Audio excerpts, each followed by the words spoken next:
Though some races still haven't been called, it appears Republicans will regain control of the House following voting in Tuesday's midterm elections. House Minority Leader Kevin McCarthy, in his bid for Majority Leader, told CNN that he vows to secure the border, cut back on government spending, and launch rigorous investigations into the Biden administration. McCarthy, however, is not unchallenged. Yesterday, House Minority Whip Steve Scalise announced his bid to become the next leader of the House should Republicans take it back, saying, quote, "The American people deserve a House of Representatives that can move the agenda that was promised to them on the campaign trail." Joining us now to weigh in on this is Senior Fellow at the Brookings Institution and Professor of Sociology at the University of Maryland, College Park, Dr. Rashawn Ray, and also Senior Policy Analyst at the Independent Women's Forum, Kelsey Bolar. Welcome to you both. Hi.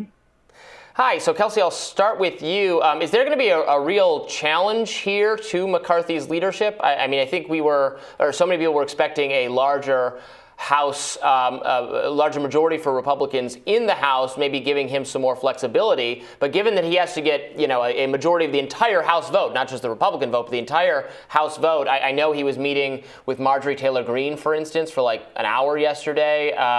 What's going on here? Does he not have very much room to wiggle?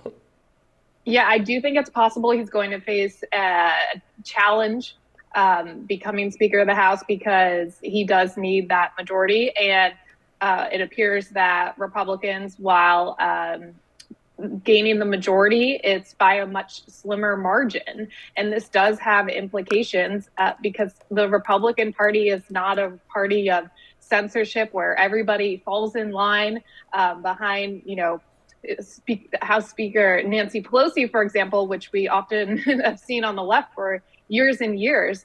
There are differences of opinions. And so certainly there could be some politics playing out as we, figure out exactly what the margin Kevin McCarthy has to work with. Well, what is the alternative? Who else is in the running? Well, I think we see sort of what are branded as these MAGA Republicans viewing Kevin McCarthy as more of an establishment figure. I believe Matt Gaetz has been vocal in not wanting to support McCarthy, but ultimately, that is not the majority of the conference. I do think Kevin McCarthy will have the Republican coalition behind him, but he just doesn't have much room for error for, many of these different members deciding not to support him. Ultimately, Republicans do have to coalesce around someone. So I think it's likely that it will be Kevin McCarthy. But, this isn't going to be as clear cut as perhaps he hoped it would be heading into the midterms. Rashawn, does this present any opportunities for Democrats or for there to be any kind of coalition, perhaps around issues like Ukraine war funding, for which there is this burgeoning kind of anti-war movement on the right, and some push for progressives to be more vocal about putting some conditions on Ukraine aid? Well, look, I think a lot of Americans hope so. I think what Americans hope for in these next 2 years is to see more collaboration between Republicans and Democrats. I mean, of course, McCarthy is out front, but Scalise has also said that he's probably going to throw his name in the hat. So I think Americans hope that there will be some ways to come together, to think about the economy, to also think about tech infrastructure, to think about what's happening with hate and social media. So I think that there are a lot of ways for them to work together. Biden has said that he hopes that he'll be able to work with Republicans. He has thrown out some non-negotiables dealing with abortion and climate change, but he seems to be open to other things. So I think what Americans hope is that we won't see just 2 years of stalemates, because I think the American public cannot necessarily deal with that moving forward. Yeah, and Kelsey,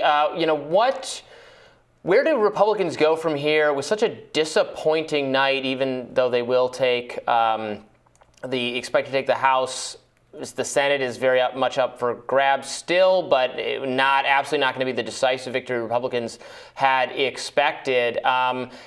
Does this lend itself to a rethinking of any Republican priorities, policies, or is it more a personality problem? Well, look, my election analysis is, it wasn't the red wave that a lot of us hoped for, but it wasn't exactly disappointing. I mean, there's still a chance that Republicans are going to take control of the Senate. We have to wait to see what's happening there. But taking majority control of the House is a big deal. We've had 2 years of the Biden administration being completely unaccountable for its decisions. The disastrous, deadly withdrawal in Afghanistan is just one example where we still don't have so many answers into what enabled that to happen and what can prevent such a disaster, such an embarrassment for our country from ever happening again. And by taking control of the House, Republicans have the opportunity to pursue these investigations and to at least bring financial responsibility to this country to try to soften the burden that inflation has played on voters, of course, from across the political spectrum. So I do expect a lot to change in Washington, whether or not Republicans take the House. And yes, we are going to see a lot of personality clashes and battles on the right, figuring out where we go from here. Of course, Trump is a big conversation on that front, and there is a place and time for that. But what is encouraging from my perspective is that accountability is going to be returned to Washington thanks to Republican control of the House. Well, speaking of President Trump, he was supportive of withdrawing from Afghanistan, and that was something that was very popular among Americans. So I wonder if that also had something to do with the red wave not being exactly the wave that people thought it was. Former President Trump said he would support Kevin McCarthy in his bid for Speaker of the House. He won't be able to cast a vote for the congressman, but Donald Trump does hold sway over a significant portion of House Republicans. Speaking, however, about the GOP Senate leader, Mitch McConnell, Trump said, quote, "If I run and if I win, I will say, don't send me any legislation if he's the leader, and he'll be out in 2 minutes." President Trump already has an idea of who he'd replace McConnell with. Earlier this week, he touted Florida Senator Rick Scott as a likely replacement. Biden said on Wednesday that he looks forward to working with Republicans in Congress following the midterm elections, but emphasized he would not compromise on abortion, Social Security, or climate change. Biden also added he would keep his campaign promise of not increasing federal taxes on anyone making less than $400,000 a year. Rashawn, what do you make of this? Well, look, I think that it makes a lot of sense. Look, when we start talking about this midterm election and the red wave that was supposedly supposed to happen, it simply did not happen. And we have to be very clear about how far back we're talking about. Sometimes my gray eyebrows show how old I am, but in my lifetime, we have not seen a closer midterm election over the past 4 decades. Republicans know that. Trump also knows that his candidates, his backed candidates, did not win and perform in the way that he thought they were. So he actually has to think about McCarthy. He has to think about being in bed in many ways with the Republican establishment because he knows that his time might be up, particularly when we look at what happened in Florida with DeSantis, what is happening, say, in Pennsylvania, and even what happened in places in Texas outside of the governor election. So, look, there are a lot of things happening with Republicans right now.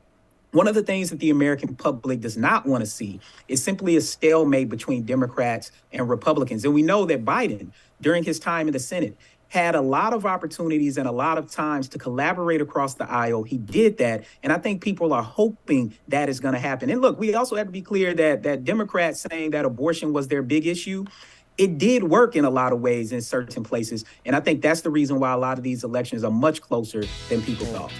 Well, Kelsey, Rashawn, thank you so much for joining us today. We really appreciate it. Thank you. We'll have more Rising right after this.